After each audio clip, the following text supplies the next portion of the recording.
Okay, so today's daf is daf Yud Aleph, and we are on the last day of Chodesh Av.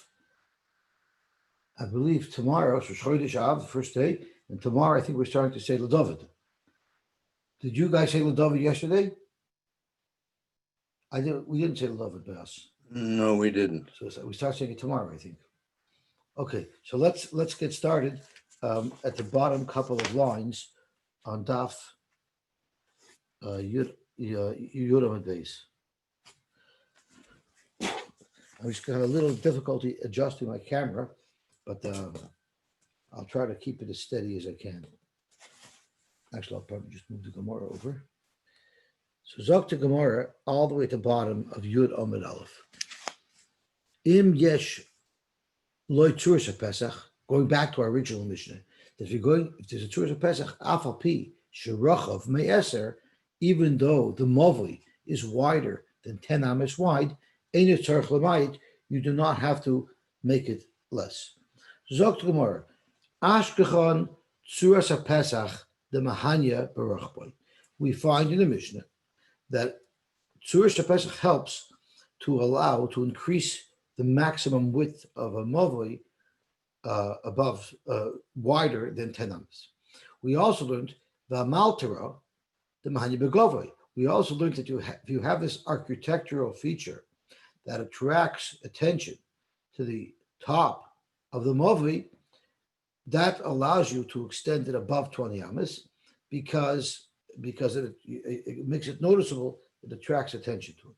So the Gemara wants to know, what would be the halacha on the opposite? Meaning, if I had a tzuras Pesach, would that allow me to go above 20? And if I had an amaltera, would that allow me to go wider? Would that allow me to go wider than 10 amas? So Dr. Tashma, let's try to tackle this one issue at a time. The Tanya Movi Shehu Gavoya Me'esrim Mamba. A movie that's wide, that's higher, taller than 20 amas, one must make it lower. If there was a tzuras Pesach, you don't have to be Mamayit. So we had a question, if a tzuras Pesach will work even though it's taller than 20 amas.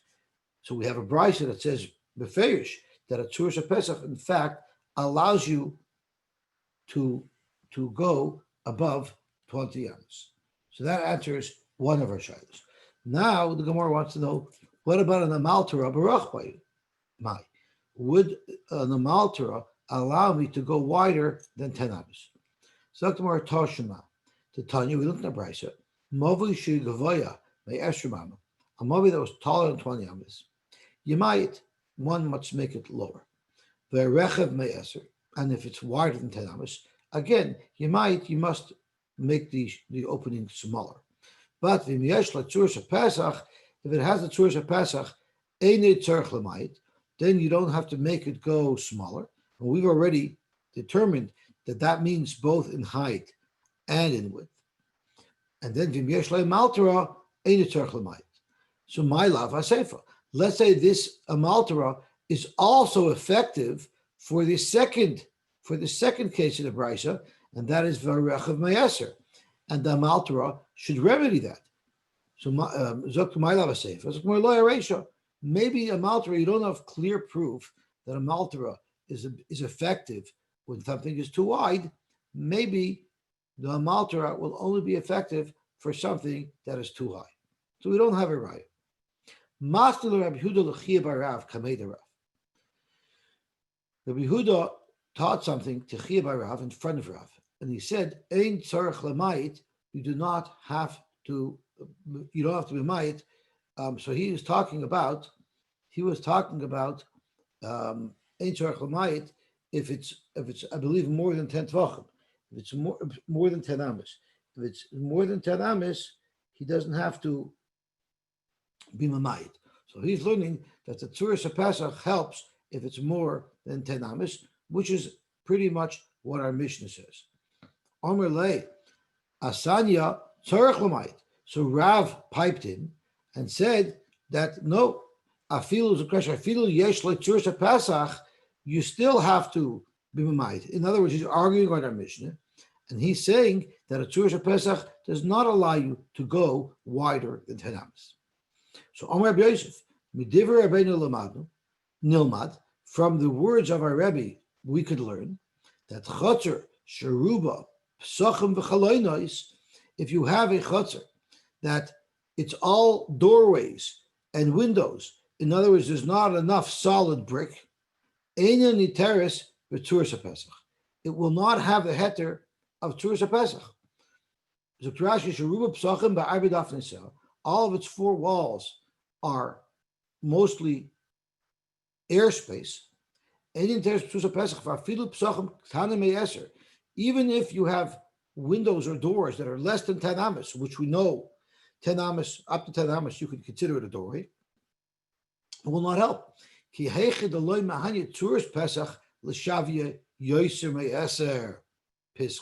Just like Rav just said, that if you have that Tzuras Pesach will not work. Rav argues on the mission and says that a Tzuras Pesach will not allow you to go more than 10.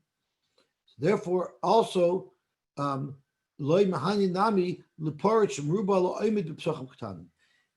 same way that a Tzuras Pesach does not remedy the problem of having a doorway that's wider than 10 amas, it will also not remedy the problem of Paritz Merubah L'Oimid. So if you have a whole bunch of small windows, but at the end of the day, there's more airspace than there is block, that would not be a good mechitza. So that's a chiddush. That's a chiddush that we just learned. That Tzuras Pesach does not help for Paritz Merubah L'Oimid. So that's very relevant. I doubt we pass like this because most of our Eruvin is part. I think it's Paritz Merubah, maybe not. We have a lot of Tzuras Pesachs, but could be most of the perimeter of our Eruvin has a real wall, like a seawall or a fence. So you're only allowed to use Tzuras Pesach if it represents less than half of the perimeter of the Eruv. Most of it has to be actual hard wall. So let's see what it says again. For the fact that Rav said that a Tzuras Pesach does not help for more than 10 amas, therefore Tzuras Pesach will also not help. If Tzuras Pesach does not help for more than 10 amas, it also will not help to remedy the problem of Paritz Merubah L'Oimid. My time, and what's the logic? We know a mavi that's more than 10 amas will not be able to be remedied, and you cannot carry inside it. And we also know that when you talk about the walls around the chotzer, Paritz Merubah L'Oimid Oisher b'chotzer, when you have a perimeter fence around the chotzer, if it's Paritz Merubah L'Oimid, it would not be a good. You could not carry the chotzer. So let's compare the two. My Yosy me'eser ha'oiser b'mavi einay niter b'Tzuras Pesach. Just like the problem of a mavi that's wider than 10 amas, the Tzuras Pesach will not remedy that.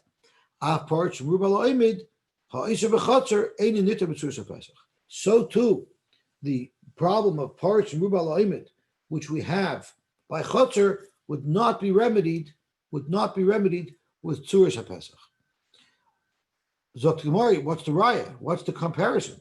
Mali Yoser me'eser ha'oisher b'mavi. The fact, the psul of a mavi that's more than 10 amas, shekein lo yitarta boy, it'll possibly royis l'Reb Meir.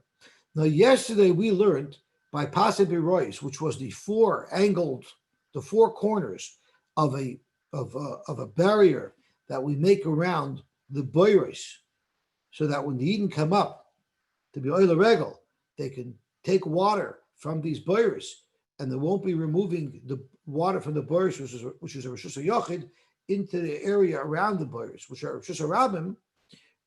The possibly royis, with just those four corners we learned, it makes it like the whole area in between them is a Rishus HaYochid. Now, yesterday we said that the maximum distance between the four corners would be 13 and a third amas, and that's based on 4 sets of oxen, which is a total of 8 oxen that are walking side by side, that are each 1 2/3 amas. So 1 2/3 times 8 is 13 1/3. That's the shita of the Chachamim. But Reb Meir holds it's only 6 set of oxen. So if I do 6 times 1 1/3, it's going to work out to 10. 6 by 1 1/3 is approximately 10. So let's look at this again. Ma.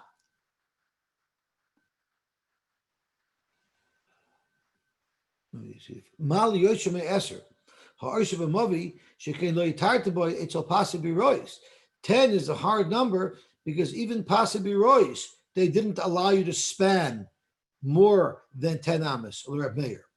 Toimer beparish and rubal ha'imid ha'arshav b'chotzer shekain yitarta. It's all possibly rois.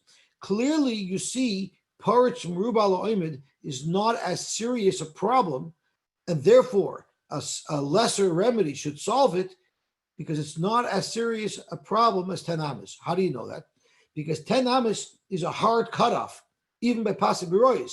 Yet by Pasibirois, we're willing to look away from the fact that it's Paritz Rubal Oimid. So therefore, just because Atzuras Pesach does not help to remedy the problem of 10 amas, which is a much more serious problem, that doesn't tell us that Tzuras Pesach should not remedy the problem of Paritz Rubal Oimid.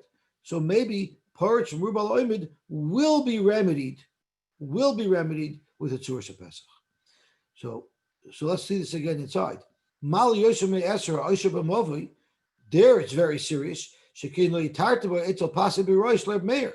You don't find that Reb Meir allows a span of more than 10 amas. Everybody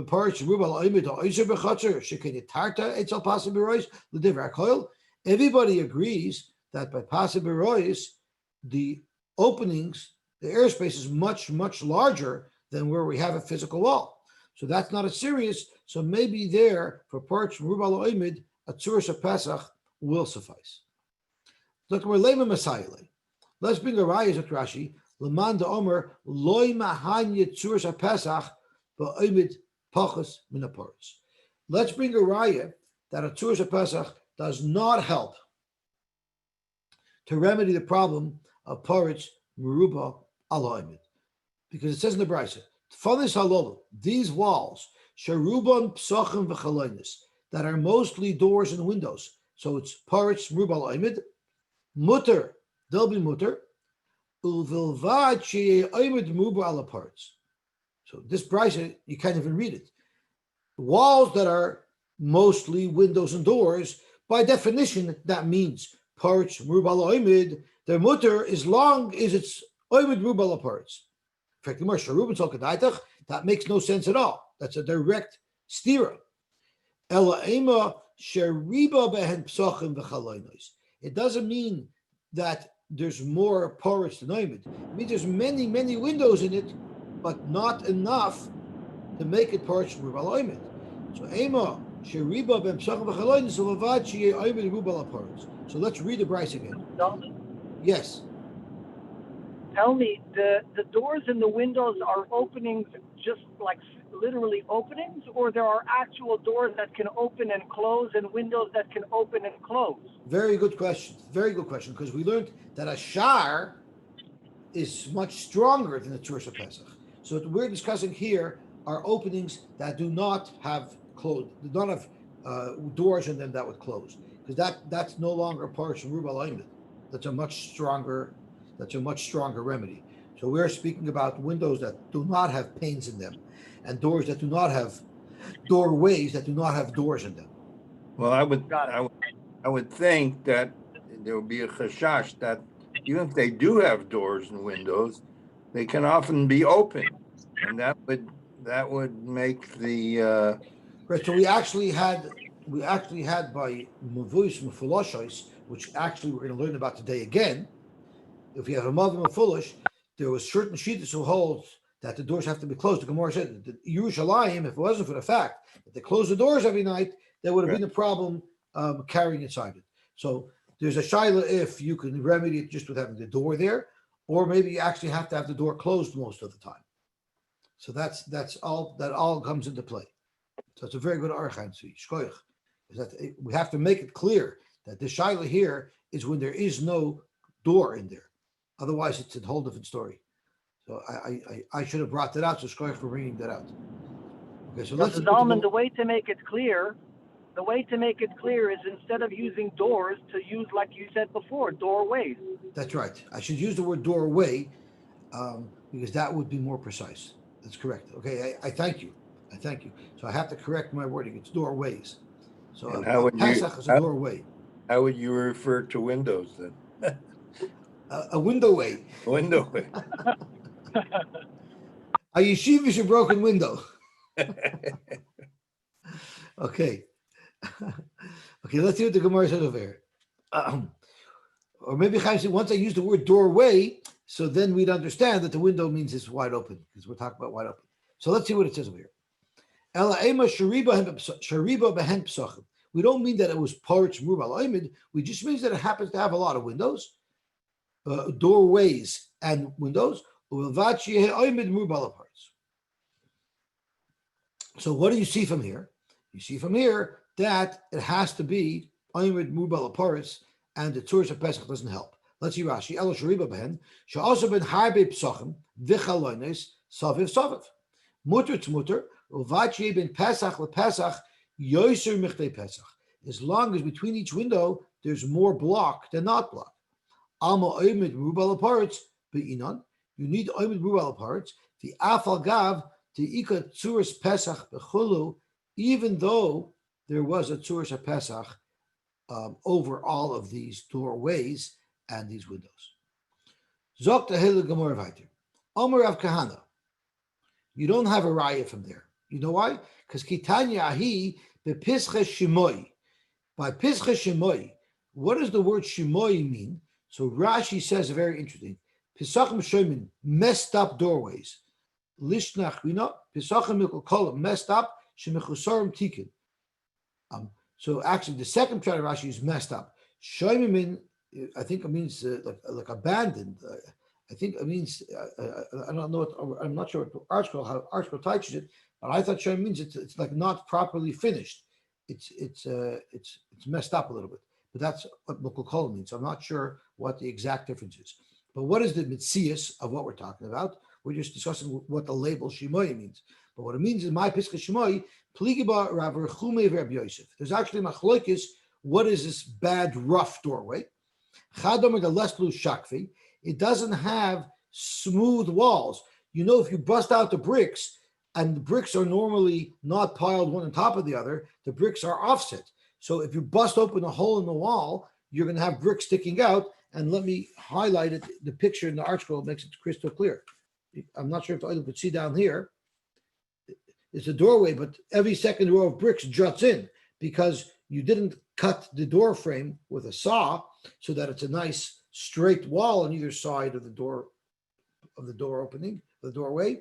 Rather, you just busted the bricks out. So that's not really called a properly finished doorway. So that's one pshat in a pischa shemai. Kitan yahi pischa shemai. If it's not really a good doorway, that's when it's a problem. My pischa shemai. So Chad Amar the Leslu Shakvi, the sides are rough. The Chad Amar the Leslu Tikra, it's a doorway, but the doorway is the full height of the wall. So there is no beam across the top of the doorway. So those types of doorways, there you need it to be Amud Rubal parts. But if you had a proper doorpost where the walls were smooth and there's a top to it, that might allow you to remedy the problem of parch mubal oimid. Va'af Rabbi Yochanan sover law lahod Rav. Rabbi Yochanan also holds like Rav, Dr. Rashi, Deloy Mahani Tzuras Pesach liyoser me'eser b'mavi.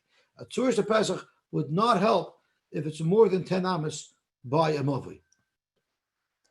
And where do you see that? Where do you see that? The Amar Ravim by Rav Ada Amar Rabbi Yitzchak. Ma'aseh ba'adam. This is my sukkah story that I discussed a couple of days ago, how a guy wanted to make a sukkah with all the lomdasin, with Gleifin Akuma and Lovud. So he put 4 toothpicks in 4 corners and he put a thread around them, and that was a sukkah, and he couldn't figure out how somebody managed to break into his secure sukkah that had 4 kosher walls. So this is a similar story. Mibikas Beis Chorson. He came from the valley of Beis Chorson. Shenoatz Dalit Kundesim Ba'arba Pinos Hasoda. He took 4 posts and he planted them into the ground. He rooted them into the ground in the 4 corners of his field. Umotach Zemura Aleim. And then he spread a vine over them. Rashi says, Mizelozeh came to Rosh Pesach. So basically, they didn't have telephone wires in the time of the Gemara. So their version of telephone wires was a vine. And they used a vine that he stretched out from post to post. And that was his version of Atzuras HaPesach. So what happened over here? So it's literally our telephone pole with a wire going across the top. And they asked this by the Eruv, and they allowed him to consider this a barrier, leaning klayim. So that means we know that if there's a barrier, then on one side of that barrier you're allowed to plant a vineyard, and on the other side you're allowed to plant other things because it no longer is an Eruvin. So this Tzuras HaPesach wall enclosure that this fellow made in Bikas Beis Chorson was ruled as a legal partition legabi da'aloch of Klai. The Amar Shlokish commented on that psak, and he said, "Kedech shetir le'lein Klayim." The same way their abundance said that this is a legal partition for the purposes of Klayim, kach shetir le'lein Shabbos. So too, this type of enclosure, which is made of 4 Tzuras HaPesachs, 1 for each wall, would be a good enclosure in Shabbos, and you'd be allowed to carry there.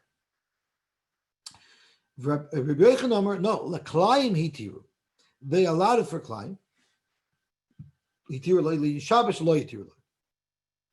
I just want to point out that the base is here, so it seems like we passed like that. So let's get into details of what this shaila actually was. What are the exact details of this case over here? Now we know that when we make an Eruv, we're makbid that the wire of a Tzuras HaPesach be directly above the lechi. Now, when we have our telephone pole, sometimes you see in an Eruv, they strap a 4x4 sleeper, maybe about 4 feet high. They strap it to the telephone pole. The reason why they strap it to the telephone pole is because the wire is not going directly over the telephone pole. It's a little offset. So because of that, they put this 4x4 sleeper, this little post there, so that the wire will go right over this post. So that there's a couple of things we need to highlight here. A is, you see that there's hakpada, that the wire should go directly over the post. You also see another thing here, which our Gemara is going to discuss today, and that is the post doesn't have to go up and touch the wire.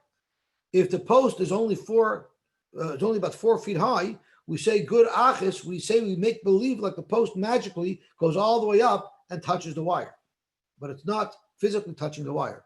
So I just wanted to point it out because that's going to come into play a little bit later today. But I'll call upon him. The issue here is if you weren't running the vine on the top of these 4 posts, rather you ran it around the 4 posts. How could that be? That is absolutely useless. So how could you possibly say that will be good? How could you possibly say that Rish Lakish would allow this leading Shabbos if Reb Chisda said that it's for sure not good? Ella al Gaban, it must be that this vine was passed across the tops of each of these 4 posts, and that's where Rish Lakish said that this would be a good barrier in Shabbos. Uvamai, how far apart were these posts in Bikas Beis Chorson? Ilem be'eser, if they were within 10 amos of each other, b'ha lemer Rabbi Yochanan b'Shabbos loy, would Rabbi Yochanan disagree with that? In our Mishnah, we said that within 10, for sure, a Tzuras HaPesach is good. So why in the world would Rabbi Yochanan say this would not work le'inyan Shabbos. It must be that these poles were more than 10 amas apart. And therefore, Rabbi Yochanan said, even though you have a Tzuras HaPesach, it won't help for more than 10 amas, which would make him in sync with the Shita of Rav, who earlier in our Omid said that a Tzuras HaPesach will not work if the doorway is wider than 10 amas. And you have a raya from here that Rabbi Yochanan holds a Tzuras HaPesach does not work. Yashem Eser. So really, it's only 10 amas apart, where a Tzuras HaPesach should surely help. The reason why Rabbi Yochanan said that this doesn't work for Shabbos, it only works for Kalayim, is uminatzad. It's because it's minatzad. And therefore, the machloikis is uvider b'chista kamivli. They're arguing in Reb Chisda because Reb Chisda said that if it's minatzad, if the wire doesn't go right over the top of the post, it goes around the side of the post, then it's nothing. It's not good at all. And there's a machloikis about that. Lagabe Shabbos, Rabbi Yochanan holds it's not good, but Reish Lakish holds it is good, because Reish Lakish holds they're matter Linyan Shabbos. Linyan Klayim, everybody agrees it's good. So to make a barrier Linyan Klayim, everybody seems to agree that you could run the wire around the perimeter of the fence. It doesn't have to run across around the perimeter of the posts. It doesn't have to actually run right over the top of the posts. Linyan Shabbos, there's a machlokes. Rabbi Yochanan holds that would not be good. It won't be good Linyan Shabbos, and that's the shita from Chisda. And Reish Lakish holds no. Even for an Eruv on Shabbos, you don't have to have the wire go right above the fence. It could go around the posts. For Rami Rabbi Yochanan, we're going to find a contradiction in Rabbi Yochanan himself. For Rami Reish Lakish, and we're going to find a contradiction in the shita of Reish Lakish. So let's just review what the shitas are. Reish Lakish holds that so far we're discussing something that's more than 10. We're talking about our posts are more than 10 amas apart, right? Just to set up what we've discussed so far. Our 4 posts are more than 10 amas apart, and you have the wire running around the 4 posts. Everybody agrees that that's good le'inyan Klayim, and there's a machlokes if that's good le'inyan Shabbos. Reish Lakish says it's good le'inyan Shabbos, and Rabbi Yochanan said that it's not good le'inyan Shabbos. And now we're going to find a contradiction. For Rami the Reish Lakish, the Reish Lakish, the Amar Reish Lakish. I'm sorry. For Rami the Rabbi Yochanan, Rabbi Yochanan, for Rami the Reish Lakish, Reish Lakish. The Amar Reish Lakish, Mishum Yehuda bar Chanina. Reish Lakish said in the name of Rabbi Yehuda bar Chanina. Peya is, I'm going to call it telephone wire, because Rashi teaches it as Kliyas Hazamura. It's a stretched out vine, Hamatucha Mikundis Lechaderoi, that's stretched from one post to the next. With the Gemara Peya Nachris, I'm not sure how that compares to a toupee, but that's what it means. It means a string. So basically, the telephone wire used for an Eruv of the pre-telephone wire days. So in the Gemara, they used to use vines as these wires, as that, or as the twine, or whatever it is that we use to run across the top of the posts. So Peya Muteris Le'inyan Klayim. You're allowed to use such an arrangement to create a barrier Le'inyan Klayim, so that you can plant a vine on the one side of this barrier and other species on the other side of this barrier. Avaloy Shabbos, but it wouldn't be good for Shabbos. So this is Reish Lakish talking. We just learned on Omer Aleph that Reish Lakish shows that this barrier is good for Shabbos. So that's where the problem is within Reish Lakish. Now Rabbi Yochanan said, "Kemechitzos l'Shabbos doloy, kach mechitzos l'Klayim doloy." So Rabbi Yochanan, not only is this not a good wall for Shabbos, it's also not a good wall for Klayim. Well, on Omer Aleph we said that Rabbi Yochanan said it is a good wall for Klayim, it's just not good for Shabbos. So here is our problem. Bishlama, the Reish Lakish Lakasha. I could fix the apparent contradiction between Reish Lakish and Reish Lakish, and I could say Hadi Rabbi, because if you look at the Omer Aleph at the bottom, where the Gemara quotes it, it says the Amar Reish Lakish Mishum Rabbi Yehuda bar Chanina. So you could say Reish Lakish himself holds that it's mutter Linyan Klayim and Linyan Shabbos, and this Rebbe held that it wasn't good in Shabbos. So Rish Lakish is pretty easy to resolve because he quoted it in the name of his Rebbe. How are we going to resolve the theory in Rabbi Yochanan? Rabbi Yochanan said that it's good for Klayim, not good for Shabbos. Here he says it's not good for Klayim either. If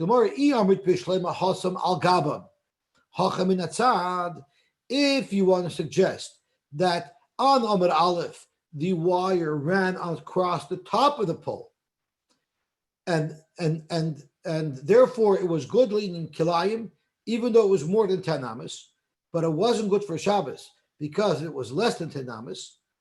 I'm sorry, it was good in Kilayim, even though it was more than 10 amas. And the reason why it's not good in Shabbos is because it's more than 10 amas, and the Rabbi Yochanan holds like Rav, who says that a Tzur Pesach does not remedy the problem if it's more than 10 amas. Then Shaper Dami, then the Shaper, it's good. If you want to say that in both cases we're talking about the wire not going over the top of the post, it's wrapped around the post, but we're within Tanamis, Ma'i Kalamemer. How are you going to explain why in one case Rabbi Yochanan says that it's good for Klayim, and in the other case he says it's not good for Klayim? Yes. I'm not following. I understood the principle of Klayim is not to plant two species close to one another because one saps the strength of the other, and they're affected by the nearness. And I understand that to mean underground. How does a wire overground remedy that? So I also used to think that until we learned a Mishnah in Shabbos that blew that theory out of the water. Now that theory does come to play, but that's not the deciding factor. We learned in Klayim that if you have a square that's 6 tvachim, you're allowed to plant on all of the 4 sides, 4 tvachim worth, which means you're just leaving the 4 corners, right? If I have a 6 by 6 square and I'm planting 4 tvachim on each side, so that means I leave the 4 corners open. And the Gemara, the Mishnah says this, and the Mishnah says, why are you allowed to do this? If you think about it, the at the 4 corners, even though the actual corner piece is missing, but they're diagonally touching each other. The 4 sides are touching each other, and there's no barrier at all. And Rashi taught us there that the principle of Klayim is irvuvia. If it's looked as a mix, if it doesn't look like it's mixed because there's a barrier there, it's irrelevant that they're nourishing from one another. It doesn't look mixed. Why do you find sometimes nourishment comes into play? Nourishment comes into play in the case where I had, the Mishnah there says the 4 walls are perpendicular to each other. What if I had 4 rows that were parallel to each other? They don't look separate unless there's a wall in between them, or they're far apart from each other enough that they will not nourish from each other. So the fact, whether or not they nourish from each other is just a mitigating factor. But the crux of the issue is, do they look mixed? So there's different ways to make them not look mixed. Either because they visually look not mixed because they're perpendicular to each other, or they visually don't look mixed because there's a wall, or they don't look mixed because they're far enough apart from each other that they will not nourish from each other. But it's not the nourishment. It's not specifically the nourishment that's the problem. It's just merely the fact that they don't nourish from one another, then they're not perceived as mixed. And that was a big chiddush to me, but that's what the Mishnah says.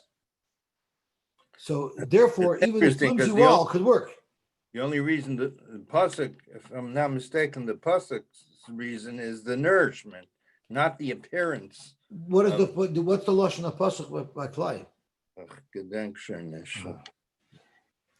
Maybe it was Rashi. I don't remember, but that's my memory. So we would have to clarify that. But I do think a wall definitely helps. I mean, we know for sure the halacha is that you're allowed to plant on either side of the wall, even though you're within a very short span.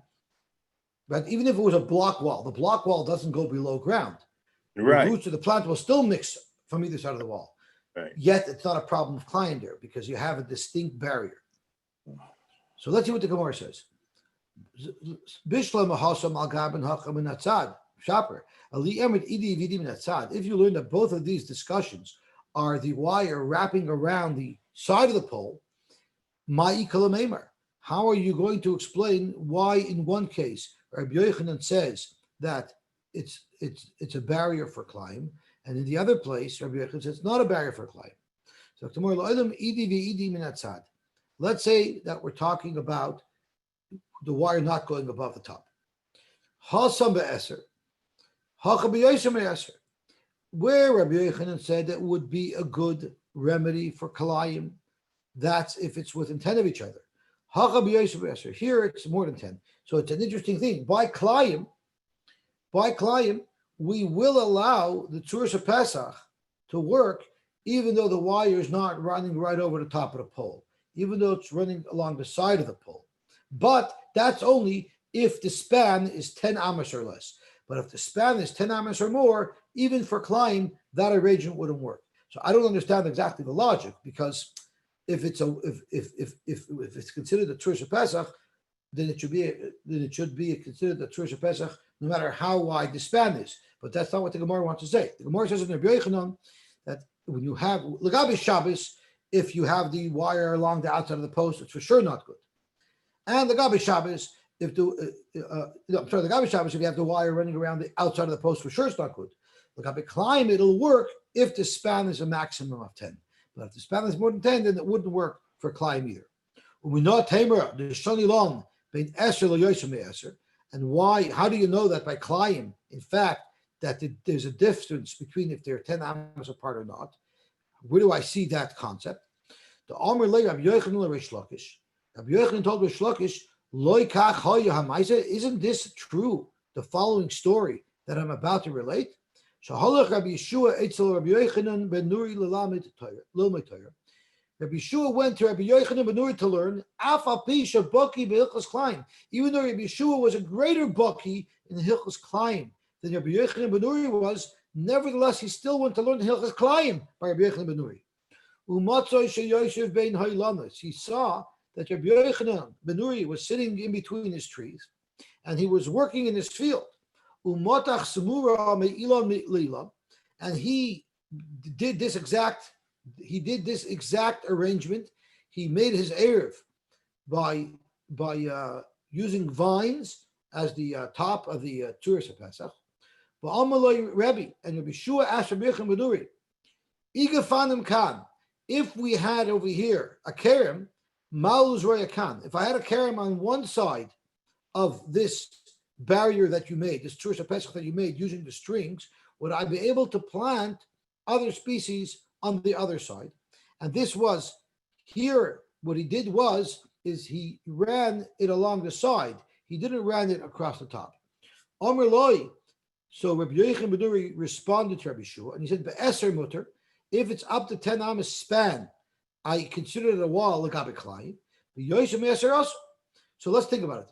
B'ma'is, what was the case? Ilim al gaban, if the wire that Rabbi Yochanan ben Nuri ran from tree to tree was running across the top of the tree, Yosy me'eser also, are you going to say by klayim that there's a limit of 10 amos span? That's not true.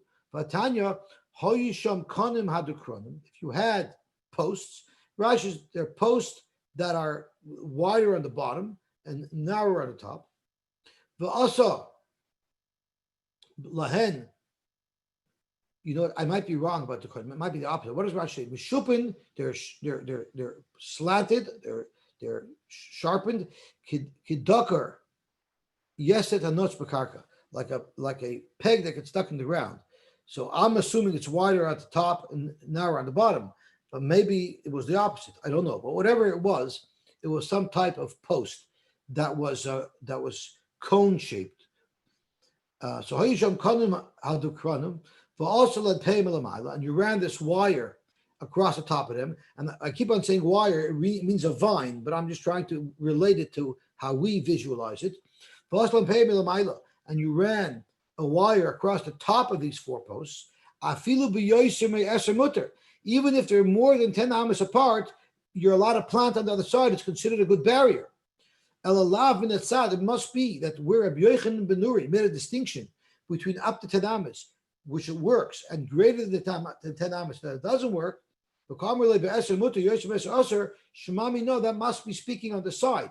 So you see this concept that by Klayim, if the wire wraps over the top of it, then you could span as much as you want from post to post, and it would be a good barrier. But by Klayim, if it's wrapped around the side, then the maximum span allowed is 10 amas. But nevertheless, you don't have a raya that Rabbi Yochanan holds like Rav, that if the wire is on top and it spans more than 10 amas, it's not good. We don't have a raya from Rabbi Yochanan, although Namar the Gemara wanted to say that Rabbi Yochanan holds like Rav that a Tzuras Pesach that's wider than 10 amas is not effective. Zog to Gemara weiter Gufa. Let's see where we're holding time. Gufa. Let's drill down and understand this halacha of Rabbi Chisda. Rabbi Chisda, Tzuras Pesach she'aso min hatzad. You made a Tzuras Pesach min hatzad, meaning the wire does not go over the top. Like also like klum. I just want to mention that the very first Eruv that Rav Grobart made, its boundaries in the south was Queen Street. And Queen Street, if I'm not mistaken, was the lakefront in those days. They added, now that we have it goes down to Lakeshore in front, I believe that's all landfill. So Queen Street was the southern border, and the border that they used was the natural seawall of Lake Ontario. So it wasn't a beach there, maybe by Scarborough Bluffs, it's Cherry Beach. But in downtown Toronto, in the width that the Eruv was a seawall, and on the east it was the Don Valley wall, so it was the seawall of the Don River, and on the west it was the seawall of the Humber River, and on the north they had an innovative barrier. It was the telephone poles running across Bloor Street. Now we know that most of the telephone poles, the wire does not run directly on top of the post. The wire runs off to the side of the post. So that was a big problem. But the way they run is if you look at the top of the telephone poles, there's usually a horizontal wooden bracket that gets nailed onto the top of the pole. And then the wires run across the top of those horizontal wooden brackets. So the question is, even though the wire is not directly above the pole, but they are on top of the wooden brackets that are resting on the pole, is that considered on top, or is that considered min hatzad? So Rav Grobart was matir that those are considered min hatzad, but he did in a few places he did put up a lechi along the telephone pole that it should line up to be right below the wire. And this rabbi, I forgot who I quoted from at the beginning of the shir. This rabbi felt that in those days they were afraid to add posts because there's certain shuvas that discuss placing posts, placing lechis, and the Gemara says they had, not the Gemara, the Shuva said they had to place them very discreetly so that the authorities wouldn't notice them and then tear them down or say that it's illegal. And it's not like nowadays where we go to the mayor and we get him to be masking. In those days, there were immigrants and they were afraid to rock the boat. So Rav Grobart only had some of those posts, he put lechis on there. But most of them he was soymach. Again, we have to see the Rishonim to see where the kula came from. But he said that even though the wire is not running right over the center of the post, it's running over a bracket that's resting on the post, that would be good enough. When the price came in, this Eruv that Rav Grobart made was in 1921. Now, of course, the Jewish population of Toronto exploded and moved north. So when the price came in 51 and 50, or I think maybe it was 52, the price wanted to improve. He wanted to extend the boundaries of the Eruv, but he also wanted to improve on its kashrus. So Rav Price was the fanatic one who was trying to make the Eruv better. And he extended the Eruv north to Wilson, and he was makbid that on Wilson, every single post he put a lechi. So every single post had the wire running directly above the lechi, which is pretty much standard practice nowadays. So I can understand why Rav Price was so offended when they shot down his Eruv because he was the frugal one. When he set up the Eruv, he was the fanatic one, saying that he has to make it better. And now he got outdone. But that's a whole different story. I'm sorry? Yes, Zalman, I don't understand. If you could be more clear, the wire that runs to the side of the post on the telephone wires is not just inches. You're literally talking about feet, like 2 feet. I have never seen any lechis that are literally 2 feet wide, like to extend the bottom of the post 2 feet underneath that telephone wire. I would have to go look, but I think those lechis, what those lechis do is they use a plumb line and they make sure that those lechis are directly under a wire. Maybe the wire that lechi is going under is a different wire from the one that you were looking at and assuming was the wire being used. Because on a typical telephone pole, there's tons of wires. Okay. So usually the lechi is plumb line directly under a wire. Okay, another thing, just by the way, the original street that the very first street that from Lake Ontario was called Front Street. It's still called Front Street. That's the reason why it was called Front Street. And then the first one was called. So the landfill is just from Front to Queens Quay. Yeah. So he must have had some kind of another telephone. Or it's possible this rabbi who wasn't intimately familiar with Toronto, he was just reviewing it from a historical perspective. Maybe didn't understand. Maybe it was really Front Street, not Queen Street. And the reason there were some other inaccuracies in what he said. Yeah, that makes more sense because it's hard to believe that from Queen Street to the lakeshore is all landfill. It's got to be a mile. That makes sense. Now, you're right. That makes sense. And there was another inaccuracy that he said, and I'm going to bring it up because I'm interested from a political perspective. And he said that Rabbi Jacob Sofer, when he came to Toronto at the end of the 80s, it was 85, I think, that Rabbi Jacob Sofer said that whoever carries in this Eruv is Mechal Shabbos B'Farhesia. That's how he quoted Rabbi Sofer. Now, I was a young kid then, but I heard you're not allowed to use the Eruv. I never heard a quote from Rabbi Sofer stating that you're Mechal Shabbos B'Farhesia. He quoted Rabbi Sofer saying that. I don't know if anybody ever heard that. Please tell me. I don't think he ever said that. And I think in the speech that he was giving, it makes it more dramatic if he quotes someone saying that. But I never heard such a quote. It wouldn't surprise me, though. I didn't say that it would surprise me. I just said I never heard such a quote. Because Hungarians are like over the top, right? They overreact to things because that's their personality. So I wouldn't surprise me either, but I still don't ever remember hearing that quoted. But I don't know. Okay. So let's see the Heilige Gemara weiter. So Gufa Amar Reb Chisda Tzur Zapes Shoshim Latzad Loy also Loy Klum. It's not. But Amar Reb Chisda Tzur Zapes Shoshim Tzricha Jitei Bria. It has to be rigid. It has to have some strength to it. How strong does it have to be? You have to be able to hang a door on it. So you're going to think our Tzur Zapes are wires. How does it ever hold a delis? So tomorrow Afilo Delis Shel Kashim. It doesn't have to be a big, heavy wooden door. It could be a very flimsy light door. If as long as it can support that, it would be considered a Tzur Pesach. We don't pass like this, but this talks to what Chaim Tzvi was saying earlier. Is it has to look like there was a door there. There has to be a hinge. Now, in the olden days, they didn't have regular hinges like we have. They would have a hole drilled at the bottom, a hole drilled at the top, and the edge of the door had a pin sticking up from the top of it, and then the bottom of it, and it swung on that. If you ever had a Lego set, the Lego doors are made that way. There's just a pin on the top, a pin on the bottom that went into a hole on top, hole on the bottom.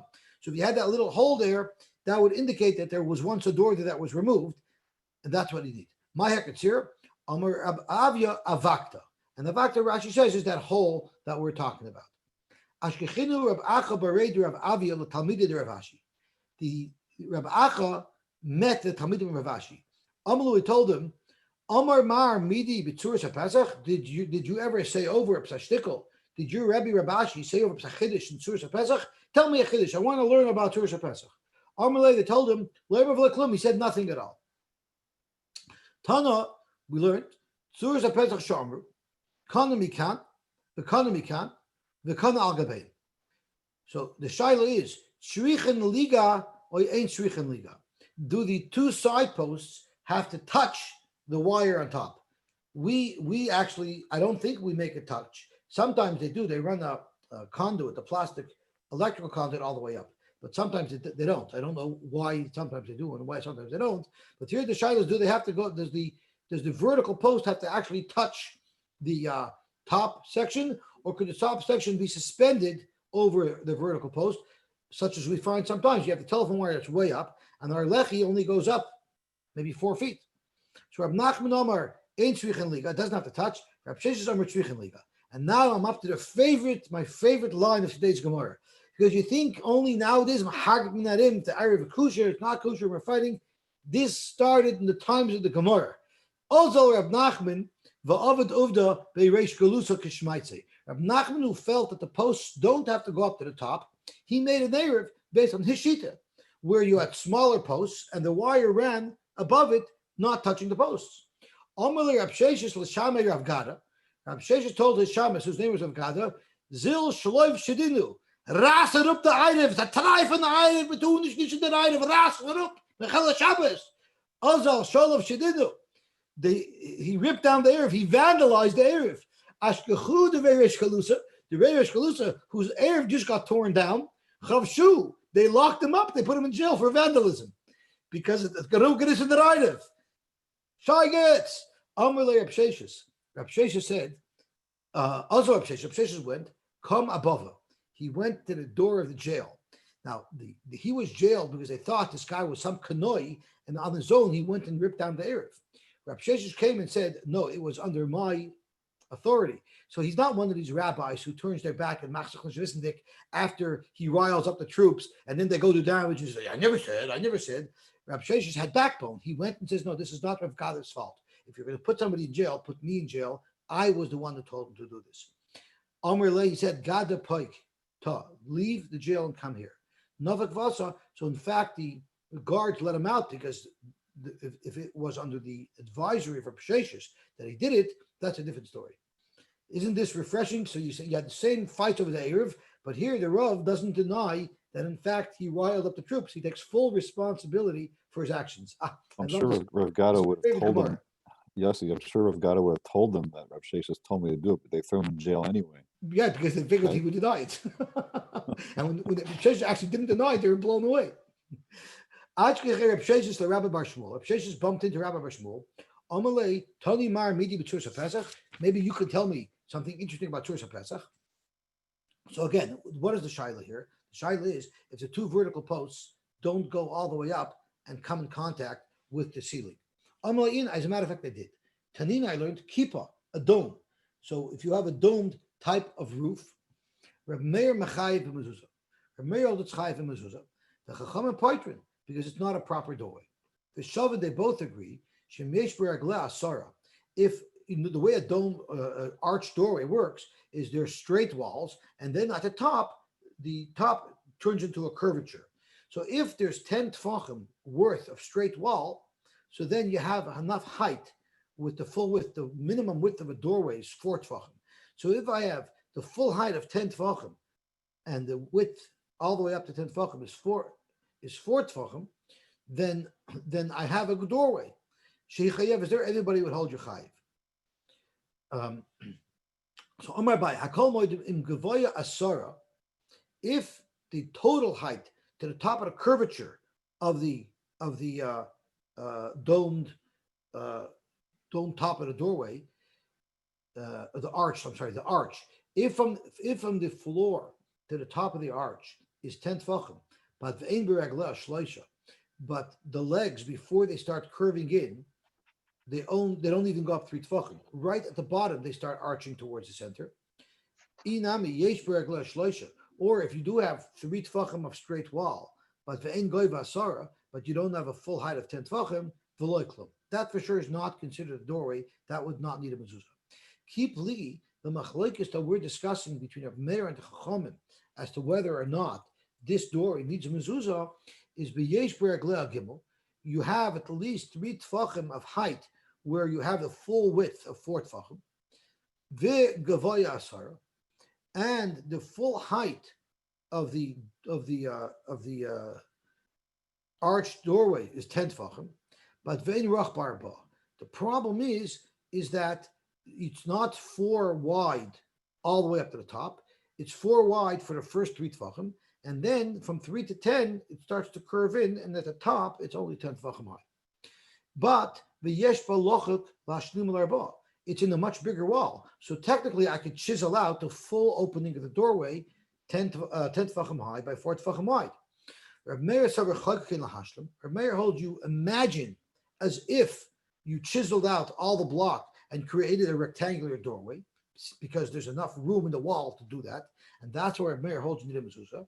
Rabban Savri ein chalkin lahashlim. You don't do that. So this is a big problem. You know why? Because here technically the wall stopped at 3 tefachim, and we're imagining like the walls go up to touch an imaginary top that would be at 10 tefachim high, which means the walls don't go all the way up to the top. The walls are only 3 tefachim high. Then as the walls come in, those are no walls anymore. We're considering it like they're not there. And then we say magically it connects to the top. So you see clearly that Reb Sheshes was wrong, because Reb Sheshes held that the walls have to touch the top of the doorway. And here, clearly from this machlokes, you see that the walls don't have to touch the top of the doorway. So look what he did. This is very unbelievable. Amalei, Reb Sheshes told who? He told Rabbi Bar Shmuel, do me a favor, don't tell them what you just told me. To keep it, don't tell them over, because that's going to prove that I'm wrong, and I don't want them to know that I was wrong, which in and of itself needs explanation, because that's to suggest that Reb Sheshes would hide information to protect his position when he knows that there's a problem with it. So this is tzarachin. I don't know if that's shocking. I've never ever seen anything like that ever. Have you? I'm going to have to listen to Rabbi Elephant today and see if he comments on it, because how you talking that Reb Sheshes should conceal such important information. Have you ever seen anything like that ever in Shas? Oh, but when you're fighting about an Eruv, emotions get charged. So who knows? The only thing that the only thing that gets more passion is kashrus. Okay, let's see the Mishnah. What time is it? The time is 7:04. I see Dave left. Does the Olam have another 5-10 minutes to finish up? I gotta go. Okay, so let's stop here and we'll be mamshich tomorrow. Thank you very much, everybody. Have a wonderful day. Yes, sir. Are you in town? Did you make it home, or you're No, I'm in Muncie right now. I'm in my brother-in-law's house in Muncie. Beautiful. I'll leave after 10. I'll leave after the later share. Zalman. Yes. Do you remember the story where the Baal Tshuva's father came complaining to the Rav and said, why are you influencing or brainwashing my son? I want him to be like me. And the Rav said tritely, what do you mean? He's being just like you. So the father says, why do you say that? So he says, you rebelled against your father who was frum, and your son is rebelling against your father. Against his father. Yeah. Against his father. So that was the question. That was the problem that Reb Shloimeh had with Rabbi Price. He said, I don't understand why you're upset. You improved and were the fanatic on Rabbi Grobart's Eruv, and we are doing exactly what you're doing. Interesting. He also said, interesting enough, Reb Shloimeh made his Eruv the year after if Price was nifter. Out of covet for Reb Price, he would have never made another Eruv while Reb Price was still alive. Do you know that that's a very hard thing for me to accept? Because Reb Shloimeh, you and I know we're dealing with Shabbos Kodesh. We're dealing with real averis. How would you postpone Chilul Shabbos because of the COVID of Erov? Elamai, it wasn't It's Chilul only an Shabbos. improvement. It wasn't wasn't Chilul Shabbos. They felt that you have to be Mesakin things. It wasn't Chilul Shabbos. And then you're speaking about COVID for a Talmud Chacham. It's very serious. And there's another I should have said this earlier. There's another very significant thing about our Eruv that's mind-blowing. It's mind-blowing. And that is The CN rail tracks. no. CN wall. What's mind-blowing about our Eruv is as follows. Reb Moshe held that you could not make an Eruv in Manhattan, period. It's too big of a city. The only Eruv that Reb Moshe personally was matir, and he actually checked it and was machshir it, was the Eruv in Kew Gardens in Queens. Okay. Manhattan he held was also because he held any big city could not have an Eruv, period. Which means even though you said earlier that there was an Eruv in Manhattan before him. That's right, but which Reb Moshe never agreed with. Reb Moshe disagreed with that Eruv. He held you weren't allowed to use that Eruv. Okay, because Reb Moshe came in 38, and you were saying that those Eruvs were done before Toronto, and Toronto's was done in 1921. So fine. Okay, go ahead. This story that you're telling me is going to be problematic with the story that I'm about to say. I'll tell you why. Reb Moshe, no, it's not problematic. I just got the answer. So Reb Moshe told you not allowed to make an Eruv in New York, and for the same reason, because 600,000 people are there, for the same reason, according to Reb Moshe, you could not make an Eruv in Toronto. Period. Maybe different neighborhoods, which is what we have now. I don't know how that stubs with Reb Moshe, but Reb Moshe held you could not make an Eruv in Toronto. According to Reb Moshe, it would be impossible to make an Eruv in Toronto. Period. After Reb Moshe was nifter, they went to ask Rabbi Yosef Ashayla. It could be maybe Shlomo wanted to make the Eruv. He wanted to know, how do I deal with Rabbi Moshe? So they actually went to Rabbi Yashiv to ask him about the Toronto Eruv. And you know what the Rabbi Yashiv said? Rabbi Yashiv said the Toronto Eruv is exempt from Rabbi Moshe's prohibition against making Eruv in big cities because the Toronto Eruv predates Rabbi Moshe. And Vibalta was an Eruv from 1920, which is at least 15 years before Rabbi Moshe came to America. Rabbi Yashiv said Toronto is allowed to continue having an Eruv. That's what he quoted from Rabbi Yashiv. So I have to speak to the hackers in the city who remember the story and remember exactly what was asked of Rabbi Yashiv. But what this Rav quoted was, he said to me it was an unbelievable psak because what it's saying is, even though halachically, according to Rav Moshe, this should not be allowed, but Rav Moshe's halachic psak is not toifus on a pre-existing Eruv.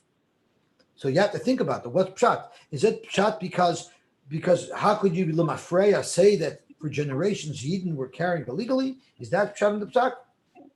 So he was nespol from a psak that means the grandfathered clause. He was nespol from such a psak that Rabbi Yashiv Paskin, that there's something called getting grandfathered in, even though technically today we wouldn't allow someone to do it.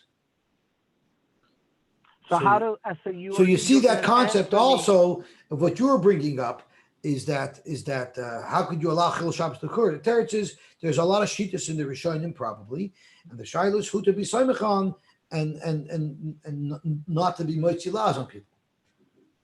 And how do you answer the fact that the Eruv in Manhattan also predated Rav Moshe because he lived there? No, so those people who made Eruv obviously don't follow Rav Moshe's psak. But us in Toronto, who would definitely follow Rav Moshe's psak. No. What I mean to say is that the Eruv in Manhattan predated Rav Moshe. Right. So Rabbi Yashiv might have paskined that the Manhattan Eruv could be used because it predated Moshe, but Rabbi Moshe didn't hold of it. Rabbi Moshe didn't hold it. I don't know what Rabbi Yashiv was matter. So that's why I'd like to get more clarity on what really happened. Maybe that is what really happened. But are you saying that according to Rabbi Yashiv, you are allowed to make an Eruv in Manhattan? See, that's where it's unclear. Well, the other answer could very well be that Rabbi Moshe lived in Manhattan. So that's a whole nother level of being matir and Eruv in Manhattan, just because it predated Rav Moshe. He lived there. He was the Eruv in that shtut. I hear. Now the other thing is, but Yosy, what you said. Let me just add one more important point. when Reb Moshe said you can't make an Eruv in Manhattan, it doesn't mean you cannot make an Eruv anywhere in Manhattan. It means you can't make an Eruv around the whole Manhattan using the rivers, because that's what they use. They use the rivers. But in neighborhoods in Manhattan, you could. So it's very possible that the Eruv that was there in Reb Moshe's days that he may allowed was for certain neighborhoods of Manhattan. Reb Moshe said the whole Manhattan can't be an Eruv because it's an island and you have a seawall on all four sides because it's too big of a place to make an Eruv. But neighborhood Eruv, even in Manhattan, Avada Reb Moshe was matter. Mm-hmm. Okay, Asher Koyach, and go daven.